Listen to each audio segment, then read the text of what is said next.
Hello, I'm John Bachman. The pilot of that small chopper that landed on the Capitol building's lawn is expected in a D.C. courtroom at some point today. That chopper made it all the way through Washington, D.C.'s secure airspace, piloted by Florida mailman Doug Hughes. He says he wanted to deliver letters demanding campaign finance reform right to Congress.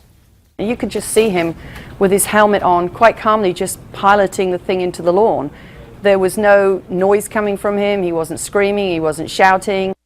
Well, much to Hughes' chagrin, no one's talking about campaign finance reform as much as they are talking about security around the Capitol today. A lot of folks wondering how he was able to do this. There are also serious questions today about the training received by the Oklahoma volunteer deputy facing charges now in the death of a suspect. The newspaper Tulsa World says some supervisors at the Tulsa County Sheriff's Office were ordered to forge training records for Robert Bates. Three who were refused reportedly reassigned. Bates was facing manslaughter charges and the death earlier this month of Eric Harris. He apparently meant to use his taser, but instead fired his service weapon. The issue of gay marriage coming up for presidential hopeful Marco Rubio. Although he says he believes that marriage should be only between a man and a woman, Rubio says he would go to a gay wedding. Yeah, but somebody in my life that I love and care for, of course I would. I mean, I'm not going to hurt them simply because I disagree with the choice they've made or I disagree with the decision they've made. Well, Rubio speaking to Jorge Ramos from Fusion Television there. He says it would be like a Catholic person going to the wedding of a friend who had been divorced.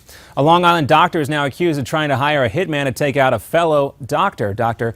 Anthony Moshelto allegedly used guns, drugs, and blank prescriptions to hire hitmen who turned out to be undercover cops.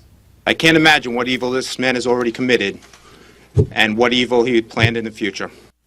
Well, the cardiologist also allegedly tried to have the rival doctor's office set on fire earlier this year. He has pleaded not guilty.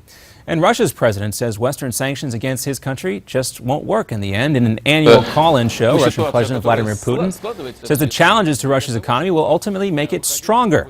He also says it's useless to put pressure on Russia using those means. We'll see.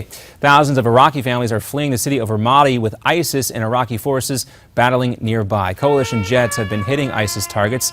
Don't believe that is the right video. That is in Israel today. Anyway, let's come back out on camera. They have been hitting ISIS targets around the Anbar province in Iraq. ISIS has launched an offensive this week after being forced from the city of Tikrit earlier this month. And say hello to a pair of special babies. The Bronx Zoo has introduced two little western lowland gorillas. They were born within 2 days of each other.